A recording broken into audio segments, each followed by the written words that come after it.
Hello, my name is Brian Volk-Weiss. I'm the founder of the Nacelle Company that makes toys that made us and movies that made us. Thank you for tuning in to Nerd News today, and I hope you dig the episode.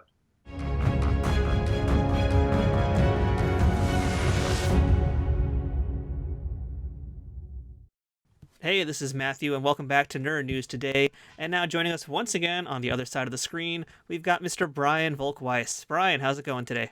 I'm good, man. Thank you for having me back. Yeah, we've got a lot to talk about because you have a bunch of new shows out right now. You've got some other things in development. But let's start things off with the most recent thing that's out there that anybody can watch right now, and that is A Toy Store Near You. It's available on YouTube and Amazon Prime. Brian, what is A Toy Store Near You? A Toy Store Near You started off as a show that was about essentially toy stores and how COVID was affecting them. So the majority of the profit is going to the toy stores. We've put out the first 5 episodes as quickly as we could, but what we're trying to do now for season 2 is we're going to put them all out on the same day. And it's going to be this year. But we're going to just try and do all 5 on the same day and see if that helps, keep the popularity of the show going. One of the things we were, whenever you make a TV show or a movie or a song or whenever you do anything creative, you're always having to balance different things. We really tried to tell the COVID story, but the community did not seem to like that. They seemed to be more excited about the toys. Can you believe it? So season 2, we're probably going to reduce the COVID part of the show by probably about 30% and do about 30% more about toys. And hopefully we'll get that ratio to a good place. Well, it is really cool that you have that freedom to actually adapt the show, because this isn't like you're sending it to Netflix where it has to be locked in. Here you can actually evolve and change it as it goes along to what the fan demand is. Exactly. Now, of course, we mentioned you are filming this during COVID, and this isn't like the typical show that we're getting right now. This isn't the typical sort of format because you're not actually there in person doing the interviews. You're not sending your own team out there. How are you actually putting the show together? How's it getting made? So all the stores are shooting the footage themselves with iPhones. So we give them a list of about 20 things we need them to film and about 18 questions that we need them to answer. They shoot the footage themselves. They email it to us through a big fancy Dropbox thing that I don't even know what it's called. Then we do a first cut. We figure out what we're missing. Then we ask them for more footage. They send it to us. We keep editing until the episode is, in our opinion, great. And then we color correct it, we sound correct it, and we do all the post-production, and then we deliver it to all our partners. Because so far, I mean, considering it basically is made by amateurs, it's made by folks who are running toy stores and aren't professional camera people, everything's looking pretty good. I mean, are you able to control that in any way remotely? Are you giving them instructions on how to do things? We give them some instruction, but I'm telling you, we have received, I would say at a minimum, 400 or 500 hours of footage. And what I'm about to tell you is going to make you laugh, but it's true. There is only one person that screwed up. And that's me. Everybody sent us the footage perfectly. And then we were able to do our magic with color and sound later. Shooting one of my intros, apparently had the camera upside down. So nobody has done that but me. Well, that's at least an easy fix. Just flip it horizontally, not a big deal. Flip it vertically. That's all right. But it does look really cool, all things considered. And I really like the fact that in some ways, it's almost like they're vlogging. And I find that pretty interesting. It's because they're more open that way, too. Exactly right. That's exactly right. And again, the idea was make money for the stores and get exposure for the stores. Because one of the things that's very interesting that I haven't seen anywhere or read it is, a lot of the vintage stores we're working with had a really bad March, April, May, and then started to have really good June, Julys, and Augusts. One of the stores that I'm very close with told me, this is verbatim, Wednesdays feel like Saturdays, and Saturdays feel like Christmas time. Huh. That's some pretty good Another news. store that I'm tight with told me he makes between 300 and 500 bucks on a pre-COVID Friday, and now he's making $3,000 to $4,000 on a COVID Friday. Wow. And the reason is the live sales. So everybody's really embraced these live sales. So the more we can do, not just to make money for the stores, but to get them exposure, it just helps the stores. And for viewers who aren't yet familiar with a toy store so for viewers who aren't too familiar yet with a toy store near you, can you explain how you're actually making money for the stores?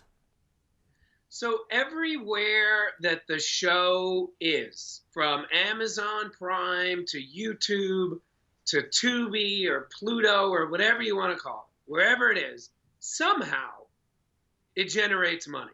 So like on YouTube, anybody who watches more than 5 seconds, we get X amount of money. Same thing for Amazon Prime. Then on, say, Samsung Plus or Peacock, we get paid by the commercial.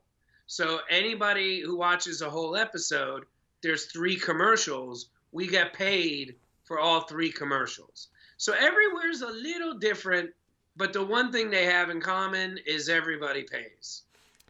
So basically, for any viewers out there, if you got a store that you really like watching, or if you got a store that you like to support, just make sure you keep watching that video again and again and again. That's right. That's right.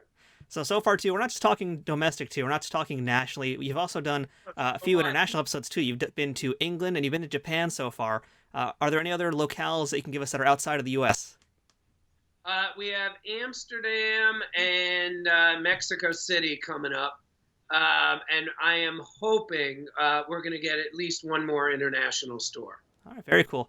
Now, I remember back, I think when we first did an interview with you, you mentioned Billy Galaxy is like one of your favorite places, and of course, they were episode 1. That's right. I know you've got Farpoint coming up soon, which is one of my favorites out in Jersey. I love that store a ton. I am dying to go there. Yeah, you got to come out there sometime. You know what's going on with them, right? They had the fire and everything? Yeah. It's actually, it's going to be in the episode 2 I heard from them. So Farpoint Toys out in New Jersey, they were, of course, affected by COVID, but their store had a giant electrical fire, this bizarre thing that happened that burnt down half the store. So not only has COVID affected their business, but they got a fire deal simultaneously. So, and by the way, thank you for actually letting them make that amendment to the episode as well. Of course, yeah. I mean, we want to make the best episode we can, and as you said earlier, and you're absolutely right, we have a lot of luxuries with not having to make deadlines and all that stuff. So in addition to those stores, we've seen, as I mentioned, 5 episodes so far. Can you let us know what other stores are going to be, you can even say internationally or domestically? Can you tell us any of that? Again, I don't want to get in trouble, but we got Farpoint, we got Super 7. We'll call those sneak peeks. All right. Sneak peeks. So that's a sneak peek. And 5 episodes in season 2, and I've confirmed one and supplied another. But yeah, Super 7 is a part of season 2. All right, so at least we know 2 more that are coming up in the very near future. Maybe a store named after a Beach Boys song. Maybe. All right, that's a good hint. And by the way, I caught the Easter egg that's in the opening credits as well. Maybe you'd like to enlighten our viewers about what that is. Well, there's a bunch of Easter eggs. So which one did you catch? I caught in the opening titles, there's a bunch of acronyms. Yes. Did you know who they were? Yeah, I know who they are, but I don't want to say it. But yeah, that's your kids, right? It's your kids? Yeah. So yeah, if you look carefully on the wall, you'll see the initials of all 3 of my kids. But if you look even closer, what looks like a Barbie doll is actually a Sheila doll. Yep. And that's my wife. Ah, that's awesome. It says Sheila. Once the doors open, on the left side, you'll see the Sheila dolls. That's pretty awesome, yeah. So, a little thing for you guys to check out next time you watch an episode. So, in addition... How did you notice that? No one's asked me about that before. I'm so happy you noticed. I was looking at it, and I was like, it's got to mean something, and then I realized, oh, yeah, now I figured it out. So, yeah, it's really cool that you were able to do that. So, in addition to a toy store near you, you've got, I know, other projects in the works. One of them I'm hoping to talk about today is you've got a documentary you've been working on for a little while about Margaret Loesch. Yes. Can you tell us a little bit about what that doc is for folks who aren't familiar with the name, and they should be familiar with that name? And can you tell us where the progress is in that film so far? Well, I mean, I'll be very, as you know about me by now, I'm pretty honest, and maybe I tell stuff I shouldn't, but I was interviewing her for season 3 of Toys That Made Us, and I had never heard of her. I'd never heard of her in my life. So I'm sitting there interviewing her, and she's saying, "Oh yeah, I greenlit Power Rangers. I had a lot to do with Turtles. I greenlit X-Men, the animated series, Batman, the animated series." And I'm like, in my head, I'm like, this woman is full of shit. There is no way this woman could have done all that without me knowing. There's no way. So the interview ends, and I look at her, and it was a great interview. You can see most of it in the show. And I look at her, and I'm like, Margaret, come on. How is it possible you did all that stuff, and I never heard of you? And she goes, well, a mistake I may have made was everybody kept telling me to hire a publicist, and I never did because I felt my role was off screen. And that's probably why. So I'm a big believer in what I like to call the quantum leap theory, which is, to quote the opening of that show, to make right where once went wrong. So basically, I'm like, here's a woman who helped change pop culture forever. She didn't get enough credit, any credit, really, in my opinion. And I own a production company. So why wouldn't I make a documentary about it? So I called her up. It took about 6 months to convince her to do it, but she finally said yes. We had probably shot about 8 or 9 interviews when COVID hit. And I'm doing this, by the way, with my frequent collaborator, Brian Stillman, who did Plastic Galaxy, worked with us on Toys That Made Us, and a lot of other stuff. And then because of COVID, we basically stopped. We just started again about 2 weeks ago. Okay. So it will hopefully come out next year. Now, I saw on your social media a while ago, you posted some picture of, like, it looked like some kind of remote control rig of some sort with camera gear, sound gear. Is that what you're doing to kind of film this without actually being there in person right now? Well, yeah. And, we're in post right now on movies that made us, multiple seasons. And that's what we've been using for the movies that made us for Netflix. We have a show coming out on Friday about the Pentagon being attacked on 9/11 on History Channel. I challenge anybody to look at it and say, oh, this looks like it was filmed with a remote camera system.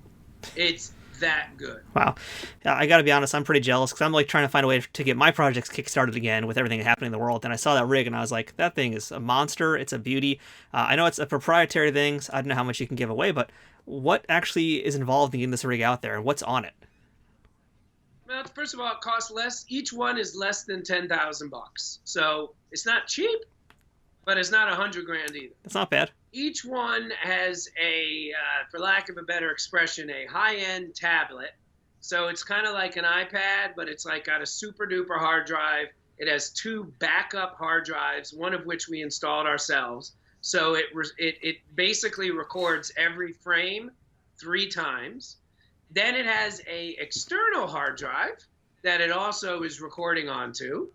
Then it has a light bar. It has 2 light bars, 2 sound recording systems, 2 microphones, and then it comes in a fancy box that we had custom made to carry all this stuff. And of course, it also comes with a lot of disinfectant and wipes and stuff like that. Good call. So the subject, we FedEx it to the subject opens it. We tell through Zoom, we tell the subject, okay, open the box. Okay, take out the camera. Okay. And then we basically walk them through how to set it up. Then we check the frames, and then we have everything positioned so we can see the readouts to make sure that the sound and picture are being recorded properly. We do the interview. We have them take out one of those hard drives, and they just hold on to the hard drive. Then there's mailing labels in the box for the next interview. So they put the mailing label on, they put all the shit back in the box, they close the box, they put the mailing label on the box, and it gets FedExed to the next interview. After a bunch of interviews, the whole thing gets FedExed back to us. And by the way, every interview keeps a hard drive. Okay, that's like is that their backup essentially? The backup. Then once we get the kit back after we've done a bunch of interviews, we digitize all the media. If the media was recorded perfectly, then we email the subject, congratulations, you just won a free hard drive. And they get to keep the hard drive. If for some reason there was a problem, we've probably now done about 200 interviews, and we've had 2 problems. Wow. So 198 people got to keep their hard drive, and 2 had to FedEx us their hard drives. That's pretty great. I mean, I'm just so excited the fact that, this is how you've adapted your business right now. It's pretty inspiring. I know there's probably a lot of folks right now who are watching this who have no idea what we're saying, but take my word for it. It's actually very exciting. And, in this world we're living in right now, it's a great way to adapt. So my hat off to you for doing that. I appreciate it, but I mean, it had to be done. We would have had to stop making the show. Now, since you did mention the movies that made us, which just came out in between the last time we've spoken, as well as the Toys That Made Us season 3, what can you tell us about the next seasons for both of those shows? I can't not ask. So, Toys That Made Us, I can't talk about, but I'll give you the same cliche answer I've given everyone else. Stay tuned. It's not dead. It's not done. Stay tuned, and please be patient. Movies That Made Us, they picked up a lot of seasons, and we've been shooting since March. And the first 2 episodes should be out before 2021. Okay, that's pretty good news then. All right, I know it's probably about the most we can get out of you with this, so that's fine. Yeah, not 100%, and I probably shouldn't have even told you that, but we should. We're feeling good about the holidays. So everybody at home, just keep that a secret between us and you right now. Yeah, don't tell anybody, except for all your friends. Of course. So since the last time we've spoken to you also, you've gotten an upgrade of location. We've previously seen you in a different office space. The one right behind you now is, you guys can basically actually see it in the opening of all the episodes of A Toy Store Near You. It's tremendous. The amount of toys you have in there is amazing. I wish I was in that room right now, but I'd be trying to touch everything, so it's probably best I'm not. So yeah, you got a lot of new stuff here, man. What's some of your new best pieces here that you got? I see a lot of Eagle Moss. I see a lot of G.I. Joe. I see a lot of Trek. Yeah, man, this is just tremendous. Well, what I gotta give a shout out to, and I'm kind of nervous to give this shout out because it's like telling people about heroin. You know about heroin, but when someone you know personally tells you about heroin, you might be more inclined to try it.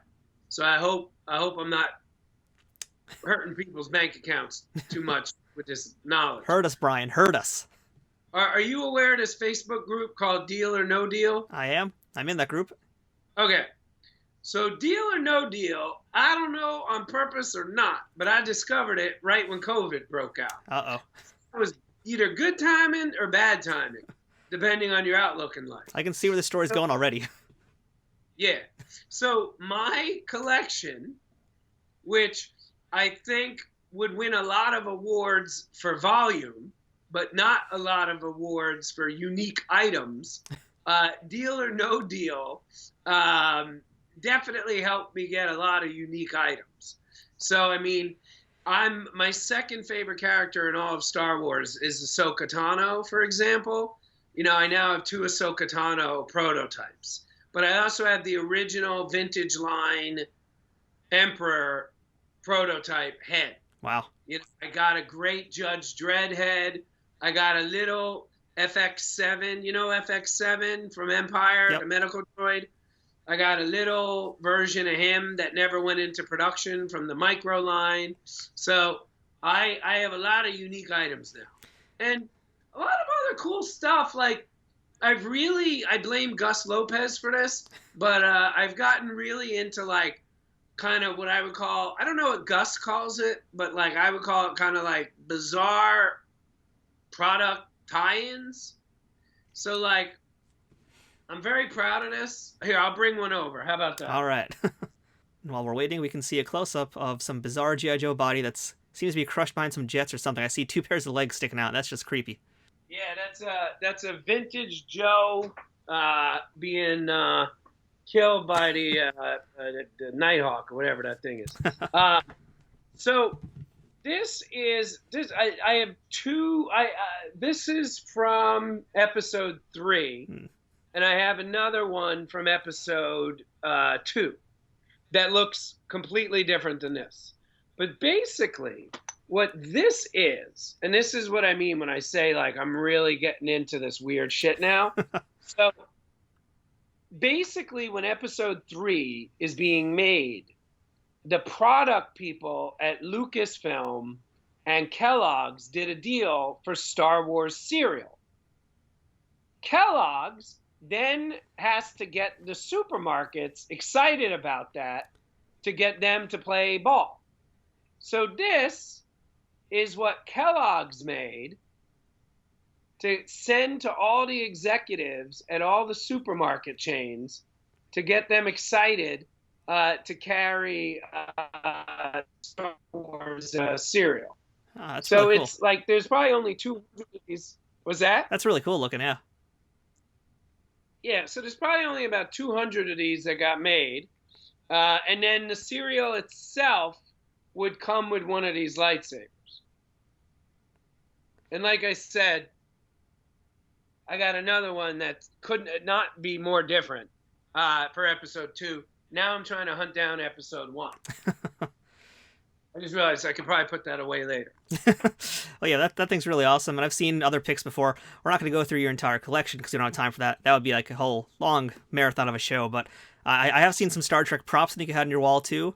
I see you have something, if I remember correctly, you have a piece from Eye of the Beholder? The Stillman doc? No, there's a TNG episode called Eye of the Beholder, and you have, it looks like a briefcase from Planitia Utopia. I think that's from that episode. Is that it's the episode, I don't know the name of it, but it's the episode where for the first and only time ever, you see inside a nacelle. Yeah, it's funny. That's the part you remember. What I remember is the fact that that's episode's like the first time we see somebody kill themselves in Star Trek, but, tomato. But, yeah, that's where that's from. Well, as you know, I'm very impartial to the name word nacelle. Yeah, I got that up there. I wish I could show it. There it is. There we go. Okay, I can see it there. And all those starships above you. Yeah, you got a great collection. Oh, man, I've had that probably 13, 14 years. Wow. That's the interesting thing. No, I got Playmate molds from Captain Kirk, motion picture, uniform. I just got that. I've also been getting very into fast food promotions. Okay, is that your new thing now? Well, yes, that is. So like I said, this Gus Lopez thing got me into this kind of weird niche. But I'm really, like, Lucas had a very interesting time period, George Lucas, the man, between Star Wars coming out. Star Wars, a lot of people don't realize this, and they forget this. Star Wars came out, and it did very well right away, but it was one of these movies similar to Titanic where, it didn't open to 100 million. Yeah. It opened to, like, 10 million, or not even 10. I think it opened to, like, 6 mil, which was huge. I mean, that was a huge opening. And then they thought, next week it'll do 3, then it'll do 1, and we'll probably make, maybe 20 mil. But it did 6, 8, 9, 10, and it just kept going. And it really was in theaters for almost 2 years straight. Yeah, which is unheard of today. We don't do that anymore. Exactly. So the thing that's very interesting about what happened with Star Wars was Lucas, famously didn't get paid a lot of money so he could retain the rights. So he needed money, or he wanted money. So he did a lot of deals in that first 6 months before it was like, oh shit, this actually might become the biggest movie of all time, and maybe I just shouldn't do every single deal that comes up. So I've been very interested, and I've been buying a lot of things that were from this first 6 months. I'll show you another example. Now, this is one of the first licenses that ever was made for Star Wars. This is a unassembled drink holder from Burger Chef. Wow, Burger Chef. I don't even know them. Exactly. Well, they're long gone. I imagine. But the thing that I love about this era of Star Wars, and I can show it to you in a very simple microcosm. Does that escape pod look like a standard issue blockade router escape pod? Looks more like a NASA shuttlecraft to me. Yeah. So this was during a time where Lucasfilm was not using the full creative control power that they had, which eventually they would start using vigorously, as you know. So I just love this. And by the way, if you Google online what the C-3PO puppet looks like when it's assembled, I mean, it's fucking nuts. I mean, it's like it barely looks humanoid. And in a weird way, R2's even different. So yeah, like I said, I've been getting into that kind of weird stuff lately. I don't know why, but I really dig it. It's very special. So what's the one Grail piece that you still don't have in your collection that you're hunting for to this day? I mean, the obvious answer is Vlix, but I mean that's really a monetary problem and not a find one problem. And then you know, I'm dying to get the Mego Star Trek One bridge. Oh yeah, yeah. There's another. I couldn't even tell you who made it. It is one of the most bizarre U.S. Enterprise kits ever made. It basically it's modular. So every part, the saucer section, the secondary hull, the nacelles, everything has slots on them. So you could literally plug the nacelles into the saucer section. You could plug the secondary hull into the saucer section. Like, it's bonkers. That's not the Mego one, that's something else? Was that? That's not the Mego one, that's a different thing? It's different. It's not made by Mego. It's Wow. made by a company I've never heard of in my life. And they were like an East Coast, like Rochester, New York kind of weird company that, and you know, basically Star Trek motion picture, as everybody knows that's a Trekkie, went phenomenally over budget. And basically to save the studio to a certain degree, that's a little bit of an exaggeration, Paramount just licensed the shit out of it. So they just did deals with everybody to raise money because of how over budget they went. And that led to some very strange things getting made. So do you think we're going to see a Toys That Made Us Happy Meal edition then with all this new collecting you're doing? Stay tuned. Good answer, good answer. And by the way, before we wrap up this interview today, you're also working on a new doc about video game box art. Brian, real quick, what is that about? This might surprise you. It's about video game box art. And just to be clear, it's a series that we acquired. So I always want to be very clear. We didn't make it. We were very blessed that we were trusted to distribute it and market it and all that stuff. And it is, you know, we had a lot of luck last year with Brian Stillman's Eye of the Beholder, which was all about the artwork of Dungeons and Dragons. So this doc is a deep, deep, deep dive into the artwork, the box artwork of video games. And I'm biased because we fought very hard to get it, but it's a wonderful doc that I think people will enjoy. All right, I can't wait to see it. So for anybody else, so for anybody today who wants to watch any of the stuff we've talked about today, check out A Toy Store Near You on Amazon Prime or on YouTube. You can check out Toys That Made Us and the Movies That Made Us on Netflix. And we're going to have links in the description below where you can see all the other stuff that the Nacelle Company's working on, because there's a lot. We can only talk about so much in 30 minutes today, but there's so much to look at. So Brian, thank you so much for your time today, and good luck on all the other projects you got coming out down the pipeline. Thanks, man. I really appreciate it. All right, thank you so much. Have a good day. You as well. Bye. Thank you. Bye-bye.